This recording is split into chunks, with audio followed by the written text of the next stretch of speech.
Hello and welcome to Tales from the Golden Imp. I am Joe Craig, the Impish Skald. Last time we followed the heroes through the wilds as they attempted to overtake the Goblin Horde. Through the mountains and along deer paths they went. Alas, they walked right into a goblin ambush. After dispatching the ambush, Maris went to scout ahead to see how close they were to the wagons.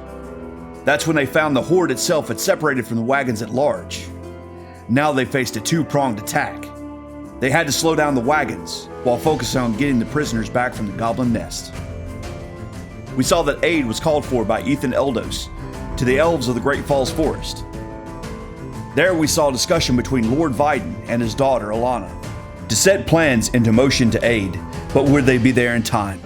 We also saw sabotage that was done to slow down the wagons, but will it be enough? And finally, in the lore corner, we visited the ear and learned of the secrets that it keeps. We continue following the group as they head deeper into the Dragontooth Mountains. Will they be able to overtake the Goblin Horde, or will they have to dive into the Goblin Nest to get back the prisoners that the city of Malaton have lost? We will find out in this continuation of the Calmbringer cycle. Welcome to Tales from the Golden Imp.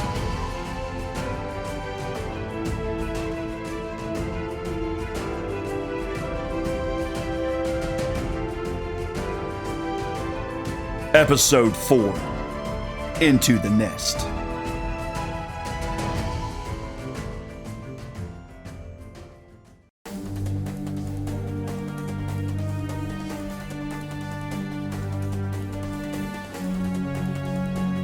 One pass over, Jaina and the others had their first sighting of the prisoners.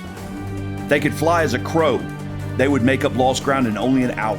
Alas, the mountain passes were not so forgiving.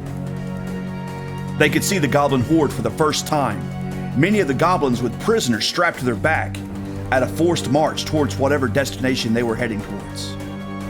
Seeing the prisoners was one thing, but getting them back was a whole different issue. The way mountain paths twisted and turned, it would be hours before they set foot where the goblins were now. They were able to determine the pace at which the Horde was traveling, and it gave them some hope. They would be able to catch the Horde in a day, but they feared they didn't have a day to wait. Though they wanted to hurry, they knew this was not a sprint, so a steady pace would be best. They would have to rest before the end of the road, and they knew it.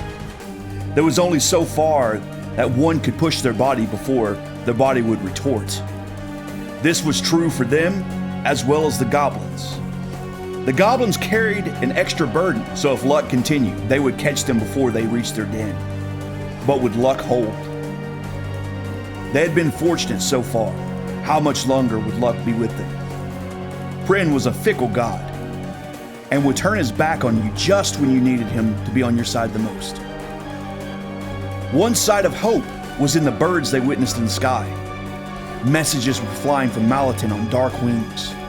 The ravens that Malaton used were seen flying this way and that to set their alarm. Would aid come in time? That depended on what the goblins were doing with the prisoners, and they knew it. Regos had given up on his pipe at this point. There would be no respite that would offer him a moment to smoke. He was breathing too hard to do anything on those rests, other than recover for the next march. He wasn't a soldier, and had no idea how the rest of them were able to keep up so well. For Meg, it was nearly as trying, though she was able to hide it a bit better. Meg was used to running. She did it to keep in shape. This was different, however. This was a forced march over land, and the altitude was killing her sides, let alone her legs. Those that were native here, clearly used to the elevation more than her. She found herself questioning what she was doing here. Not exactly the same way Regos had admitted, but in her own way. She had a goal in mind, though. There was a goblin that escaped that had bruised her side. She would know their name. She would see them dead before dawn came again. For Maris and Dandros, it was something of a debt they had to the blacksmith Durin that kept them pushing forward. Though it was different for each of them, they owed the one-eyed dwarf a debt. This debt was one that Durin would never claim they had. It was something self-imposed. Durin had kept the two of them alive in very different ways. Durin had always made sure that Maris felt connected to the community in Malatin. Though Dandros claimed he was about the only family the dwarf had, the same was nearly true for him. Dandros had an estranged wife and kid he barely got to see. Things just didn't work out between the two, and that left him wishing that he was a bit better of a father each day. He set out to be the man his daughter deserved. Durin had made sure that Dandros kept his feet planted on the ground and talked him down more than once when he felt he was a waste. Failing to be a proper husband was bad enough, to be a failure as a father was something that Dandros could not handle. He and Sylvia had grown apart. It was something not unheard of, but they had a child. They could not stay together, but what of the child? When Sylvia had stated that she was heading home to Durg and taking Deidre with her, it was a blow to his heart that he barely survived. He visited when he could, and he wrote when he couldn't. He tried to be there for his little girl the best he knew how. Durin had picked him up when he was at the lowest. Now he had the chance to return the favor. He would not leave Durin to the goblins. It was only miles and miles to go before they could get him back. Part of him thought it best if the goblins did make it to their nest, so at least the miles would end.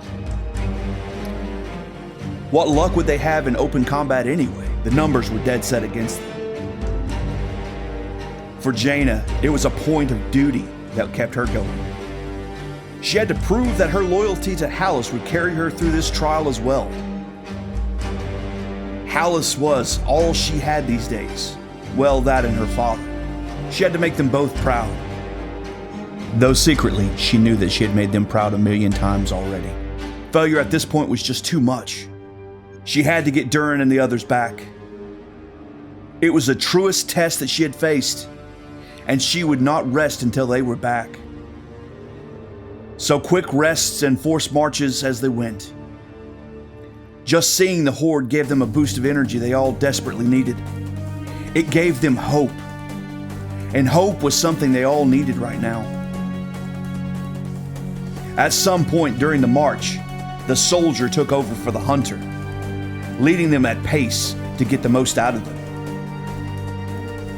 Regos had forced them to slow down a bit, but they were all doing well for not being seasoned soldiers, in Jaina's unseasoned opinion.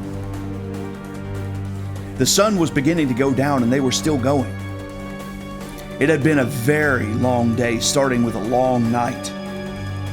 She was facing exhaustion from lack of sleep already, and they were just getting to the dangerous part. A short rest and they were moving again. The sight of the goblins so close, but so far away, gave them that extra bit of energy. But it wouldn't last long. They had to make good use of it. They had closed to only an hour behind the horde by the time they reached Godrick's Pass. Godrick's Pass was a vast chasm, which normally a stone bridge would cover the span. But it had grown dangerous and old, and it was in the process of being rebuilt. In the interim, a wooden log bridge was used to cross the span. Rope and wood to separate the 100-foot drop. The river below would be of little help at this height. Much to the horror of our heroes, the fate of the bridge crew was confirmed with bloodshed that was seen here. Seems the goblins had started their assault right here, preventing the crew from alerting anyone on the way to Malatin. It was quick business from the looks of things, but they were lost to them nonetheless. It did aid in confirming that the goblin nest was on the Chunda side of the pass. Even Maris at this point had to sit and rest. They didn't have much time to rest, but it was something they had to do at this point. After a half hour, they were rested as much as one could without a good night's sleep. Maris was getting restless at this point anyway. They rose and set off to cross the bridge. The bridge was designed to allow for a single wagon to cross it at a time, but with the wind, it gave it all a feeling that was less than stable. Far more stable than the footbridge that the bridge crew had been using to pack stone and mortar used to put the stone bridge in place. Slowly they crossed the bridge, and it was going fine until Meg noticed something. Guys, don't put weight on the right-hand line. It's been frayed here and it looks like it wouldn't take much to snap the rest of the way. Good eyes. We must be close to their nest. The smell of goblin is getting stronger, spoke the hunter. Eyes up for archers as well. This will be a perfect spot for another ambush. As they crossed the final logs, each of them waited to hear bowstrings sing, but none came. Maris had his face close to the ground as they went now, keeping a keen eye to the tracks. He knew in his heart of hearts that they would not be on the road for very much longer. Less than a mile later, a small road dug into the side of the mountain, pointing to a cave entrance large enough for people to walk two abreast. Height-wise, it was just tall enough for a man to walk into. It was a perfect grotto for a goblin warren to be built in. Checking the ground pointed to attempts at cover tracks, but Maris was far too skilled at tracking for that trick to work on him. He could almost smell the goblins. Looking around, were only a small gnarled bush here or there at this elevation. They would have to find a place to hide their gear they could not take with them. Here is also where they would have to part ways with Jaina and her bright, shiny armor. The high polish she kept it to would be a dead giveaway if there were any torchlight underground. Light was something they had to consider as well. Maris could see heat in the dark. Once he was in complete darkness, his eyes would help him there. Dandros was used to being in the dark, in the near absolute darkness that were the mines. But they used lamps down there. Goblins were more like Maris. They could see heat in the dark, and much of their nest would be dark as pitch. Not everywhere, though. The living quarters and the working areas would be lit, as they would want to see a bit better. There would be light, but would another light give them away instantly? Jaina agreed to hold back a bit and wait for signals to advance, knowing that she would put the rest of the group at risk if she were to go with them. A scout would have to lead the way, but outside the cave was too risky for her to sit alone and just wait. Sure, she was skilled at combat, but she was not Hallis. She would take a few goblins out with her, but it would cost her her life. Reluctantly, it was decided that she would have to enter the hornet's nest as well. First, however, Regos and Maris would scout things out. Meg thought about joining them, but decided to catch a little bit more of her breath. Now that they were here, it seemed to be sinking into them just how dangerous of a situation they had put themselves in. And so it was that Maris would lead Regos into the darkness of the cave.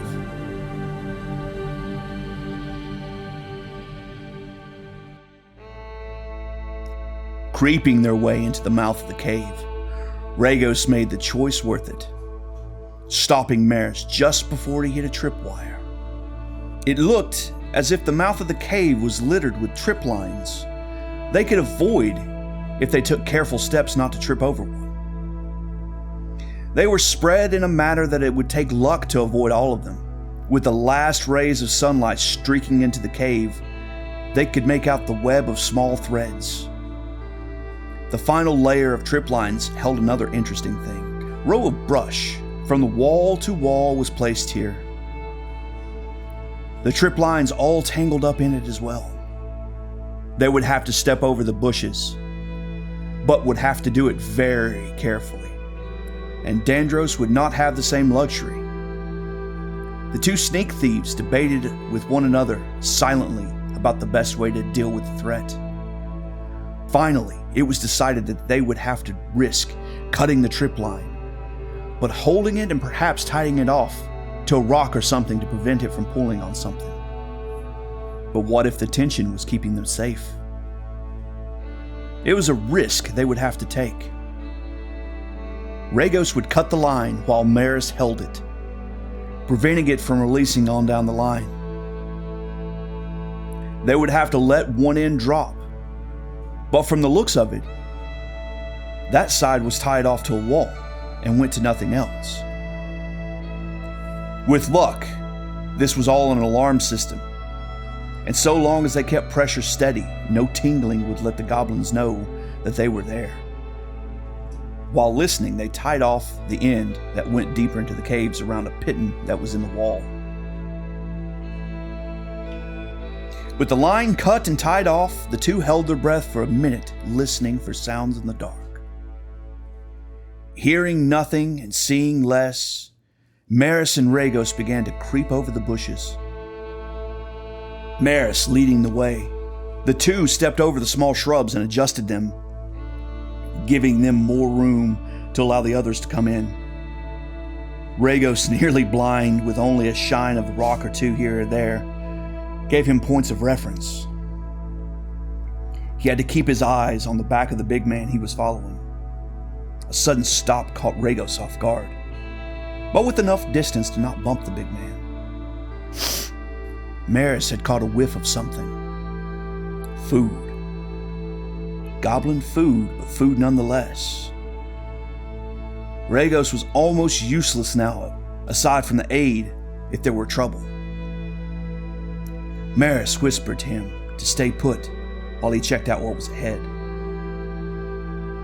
Creeping about 50 foot ahead, Maris had found an alcove. His eyes showed two bodies that were about the height of a goblin, both with some kind of stew in a bowl, and a third body that was retreating deeper into the cave. The two goblin guards quickly dove into their stew and began to chat with one another. It seemed that all the trip lines had found their way to the small alcove. Alas, the temperature of what they were hooked to were the same temperature of the room, so they could not be seen. That was the trouble with seeing heat. You could not see things that were same temperature. They were rendered invisible to you.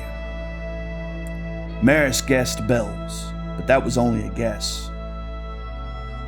Goblins were nocturnal by the most part, but living underground, any time could be nighttime. They could be like dwarves, living their lives in shifts, or so that's what Maris was told. Generally, societies gravitated around the concept of normal hours. But what was normal to one nest could be completely different for the next. What to do here? With the aid of Regos, they could dispatch these two guards and make it a little safer for the others to come in. It would be a good spot for Jaina to wait while the group dug in a little deeper. But if things went poorly or they missed in the dark, alarm bells could be sounded and they would have to retreat, and retreat quickly at that. Regos was half-elf, so he could see better than average in the dark, but he needed some light to see. Could Maris take them both down on his own, without someone sounding the alarm? He would have to try, not yet trusting Regos. Jaina seemed to trust him somewhat, but he was not Jaina. Maris trusted his own skills more than he trusted someone he just met. So with that, he quietly pulled his knife and placed it next to his foot, while he took his bow and nocked an arrow. He took aim at the far goblin. That was the one he was exposing himself to. With luck, the surprise would give him enough time to deal with the second one. He wasn't worried about the first.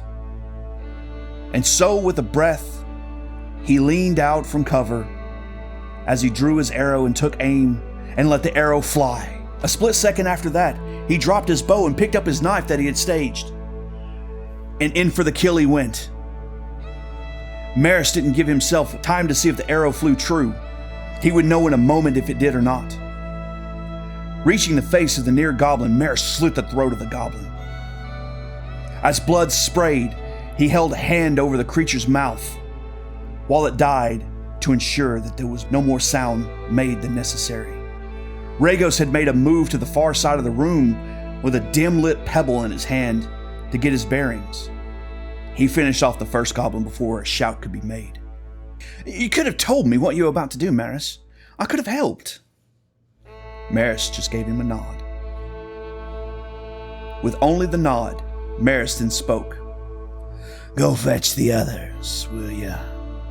I'm going to keep my eyes trained on the tunnels ahead to see if we alerted anyone. Be swift, but make sure they don't make too much noise." Regos obliged and began his creep back to the sunless sky. It seemed to get dark so quick in these mountains.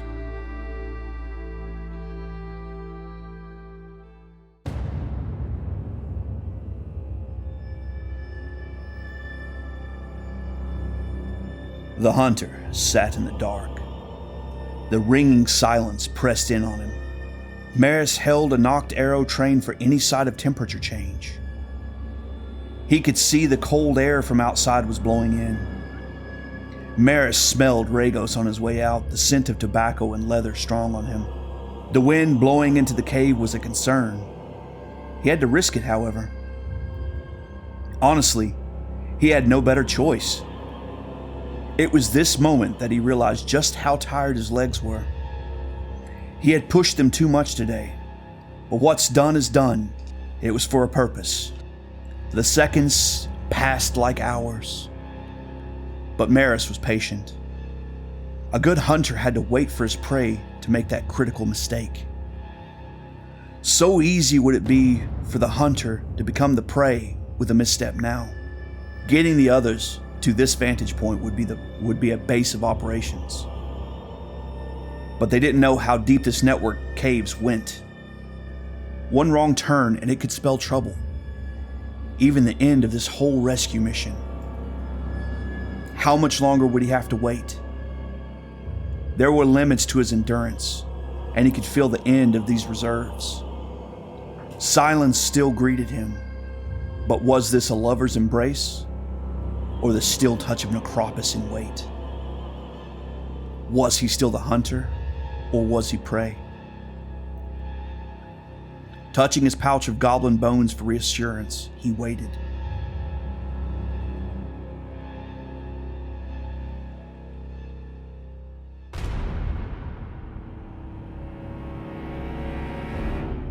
Somewhere deep within the mountains, a woman draped in furs approached an altar set aglow from a large amethyst setting atop it. She held in reverence a fine bearded axe as she approached. As she moved predatorily into the light, it could be seen that her hair was beginning to fall out as her purple eyes set upon the altar itself. The woman lowered the axe to the tabletop, serving as a sacred space as she began to pray. Lord Callisto, awaken and hear your servant's call. Life yet churns within my soul. Lord Callisto, I present to thee a tool of thine enemy. Send forth a helper to aid your servant. Send forth a soul worthy of this blade. Lowering her face and closing her eyes, the stone began to glow brighter as a cylinder of purple light streaked to the room's apex. Hundreds of eyes turned to this light, to this woman kneeling before the crude altar. All the faces working tirelessly stopped for the moment, and in the flash, that moment was gone. A faint echo in the hall of Skald, I hear and answer your call, is all that was heard. With a smile, the woman rose as another clump of hair fell from her head. Retreating from the light, she left the blade upon the altar. The hundreds of eyes began to glow purple once more as they returned to their work, their digging. The clank of steel on stone echoed throughout the hall.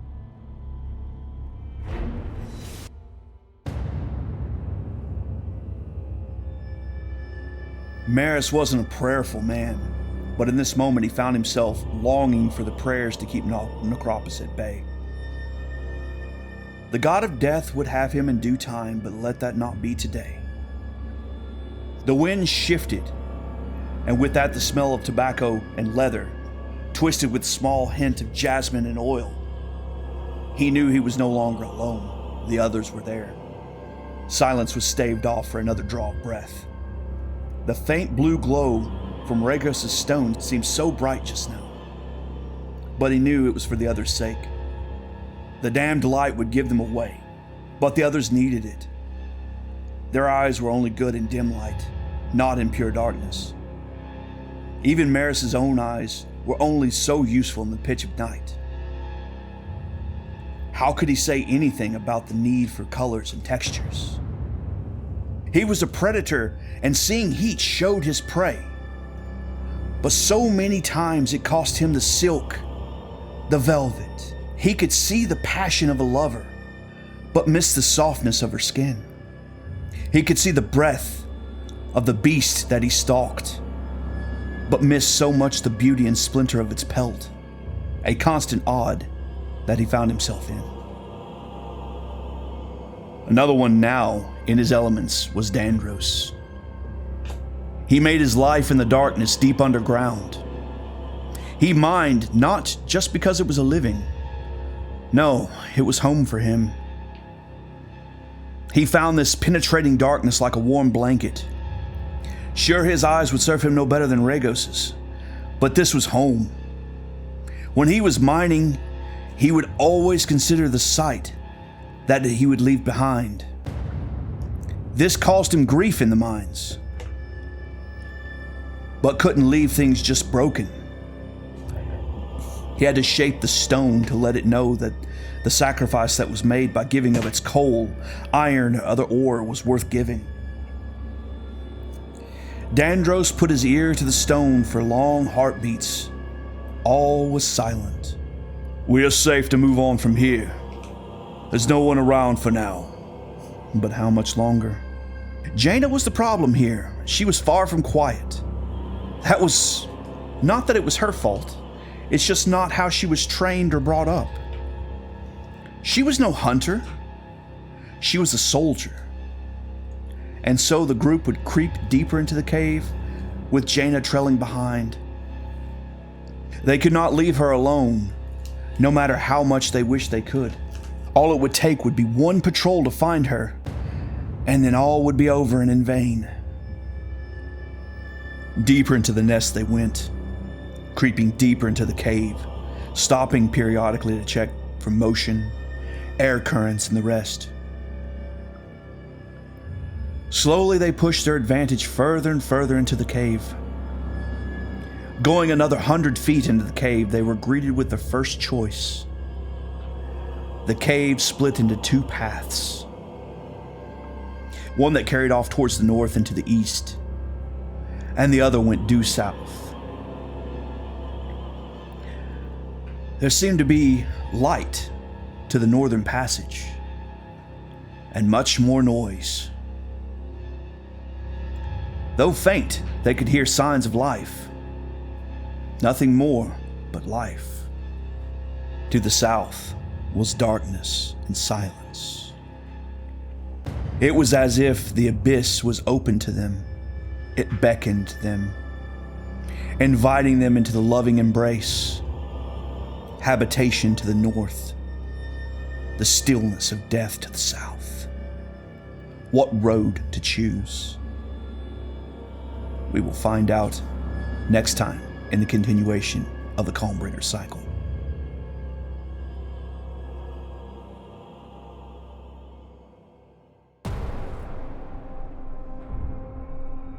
Today in the Lore Corner, we sit with the Deathspeakers, also known as Speakers of the Dead. These are a cult of followers of Necropus that dedicated their lives to recording the lives and records of the dead. They are the scribes for the god of death. And it is a creed that to speak for death is to be at your core neutral in all matters of life and death. You must be incorruptible in the service of death. To be a Deathspeaker is to be one chosen to be the voice, the hand and eyes for the god Necropus. These priests perform essential services all across Calidria, but especially in Feduria, where they aid the passing of the undying from their mortal coil. These are much more than an executioner, and to call them that would be an insult, though several of the Order have served this role. The origin of the Order would predate Necropus becoming a god, and it is said that the Giant was a Deathspeaker before there was a god of death to speak for the dead. The Order began as a cult of nihilists that aided those that wished to pass on to do so.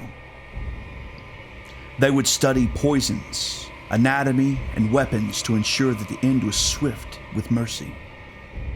For no one should suffer the end of their days, for the living of days was hard enough.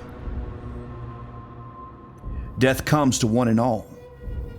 It's a matter of time before death comes knocking at that door. Some of the practices that began during the cultish days hold true to this day. The tradition of a death's head mask, for instance, started when the first victim, or customer, depending on how one looks at it, requested their skull to be used in some way to further the group. On the dying bed, the Deathspeaker asked if it would be an honor or an insult for her to wear the skull for a mask. From that day, the saying, "One should never know the face of death," came to be. A skull mask is worn by all Deathspeakers to this day. It was a way for the cult to stay anonymous and perform their duties without repercussions or judgments. Over time, the cult spread like a religion, and with it came the dogma and the politics of each and every religion. This is where Necropus came in. Necropus was a giant from the frozen wastes of Credo, north of the glacial wall. His family were ice merchants that would drag massive blocks of ice from the wastes to human settlements where they would sell them. Necropus had seen death and how it would twist you. When the massive man entered a circle of these would-be Deathspeakers, he found problems with the words versus their actions. Many of them took pleasure in the killing. Death was not something to take joy in. It was the end of something special and unique. This was not plucking a tomato from a vine. This was harvesting something divine, something perfect. Necropus stayed and listened to the teachings. He would ask questions, and he found that many of the things had become separate from the original meaning of the Order. When he learned that the first Deathspeakers were elves of Feduria, he set off to find the origin and true meanings. Necropus at this time had fashioned his mask from a skull of a mammoth. This mammoth was the beast of burden that meant the most to him. He had raised it from calf and wept the day of its passing. That mammoth, Nelly, had given Necropus the first taste of being a Deathspeaker, so he keeps Nelly with him always. Mammoth Death's head mask in hand, he found his way to Feduria and to the Hall of Bones. It seemed that anyone that was seeking the Hall of Bones were mourned and allowed to proceed regardless of race. There at the Hall of Bones, he asked his questions, and it wasn't long before one of the teachers knew that there was a connection between this giant and the sanctity of death. One morning, as fog lay dense over the temple grounds, this teacher approached Necropus. "Tall One, there is a being that I have consulted with that I feel you would do well to seek out. This journey is not an easy one, and finding the worm is not simple. The name of this beast is Waldrum, one of the great worms. I can help you in the seeking, but you must enter his realm and be deemed worthy. I call it a short death, but I tell you it will feel like ages. If you wish to seek him, meet me back here in 3 months' time. In that time, I will prepare the rite." The two agreed, and in 3 months' time, Necropus' mind was set. He had purified his body and mind for the journey that lay before him. There were complications to the process, however. Necropus was a giant, so the toxins used on others would not work on this big man. Desperate times called for extreme action. It was a flower from the great serpent forest in Devolton. This flower had many names over the years, but currently it is known as the Kiss from Bliss. This odd elf believed that it would be enough to induce the small death for the giant. He was wrong, however. The poison killed the giant. In his death, Necropus called out to Waldrum and found him eventually. But it was Waldrum that the nature of death was discussed, as well as the philosophy that would become the tenets of the Deathspeakers. Necropus would be able to find his way back to his body, but life did not return to it, but something else. Undeath or an unnatural life returned to the corpse. In the following months, Necropus became the teacher, and his teacher the student. 3 months passed, and the role of Deathspeaker was formed. The practices, the dress, and the code of ethics defined. It was through this that Necropus was first acknowledged as a god and patron of the Deathspeakers. Recording the teachings became known as the Book of Dead Ways. The Deathspeakers were to speak for the dead, as well as the god of death. Waldrum issued importance on the stories each person, and it was a duty of the Deathspeakers to speak the story of the dead. It was more than a simple eulogy. It was to be a record of their life. This is when the Hall of Remembrance was formed. For a duty of Necropus as the god of death was to pen the stories of each of the dead. The roles of Deathspeakers remained the same at the core. It simply evolved to include the stories of the dead and impressed more soundly the importance of anonymity with the group, as some would never forgive those that took the life, even if that life was willingly given.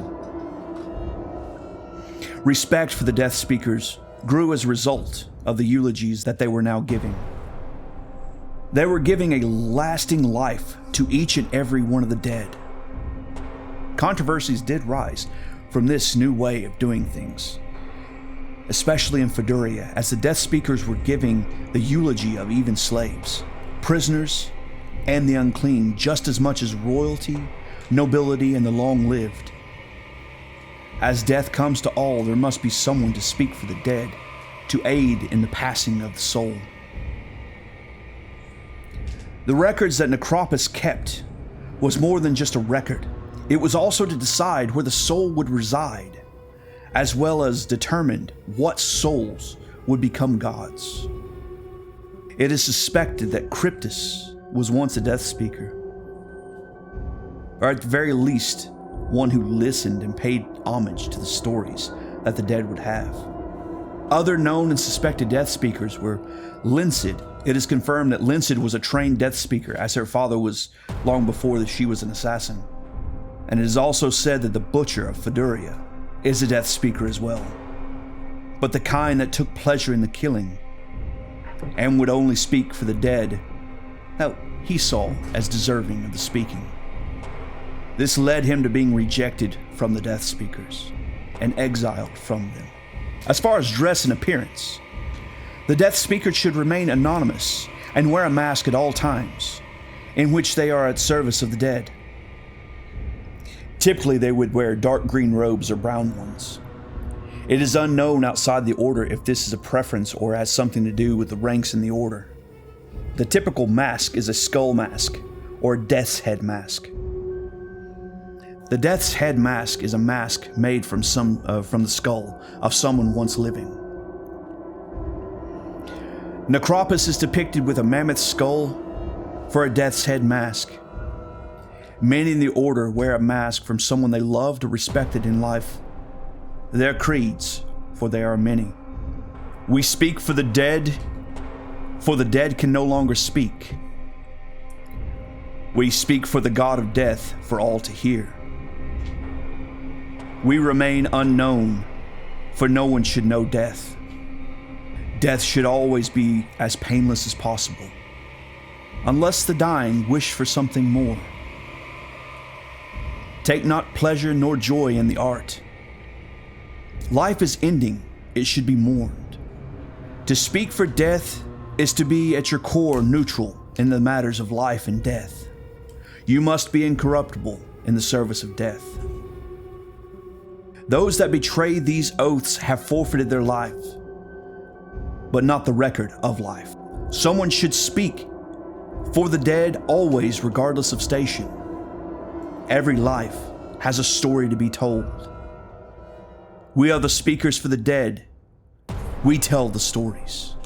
Speak the stories true, for Necropus keeps them always. Paint the story of the dead true, for good or for ill. Weep for war, for many stories are lost during it. Weep for the lost, and let their stories be found. This is but a selection of the creeds. Many speak of the ways in which death should be administered, and the process for gathering stories. The Book of Dead Ways is something of a law and creeds for the Deathspeakers. A tradition that began from the recording of Necropus' teachings from Waldron. The first copy of the Book of the Dead Ways was recorded in that 3-month period. Each initiate must pen their own copy of the Book of Dead Ways, and it must be approved for accuracy before they can call themselves a Deathspeaker.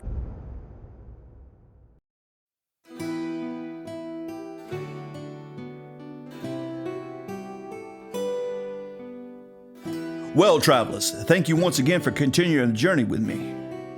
In this episode, our group continued to track the Goblin Horde all the way back to their nest.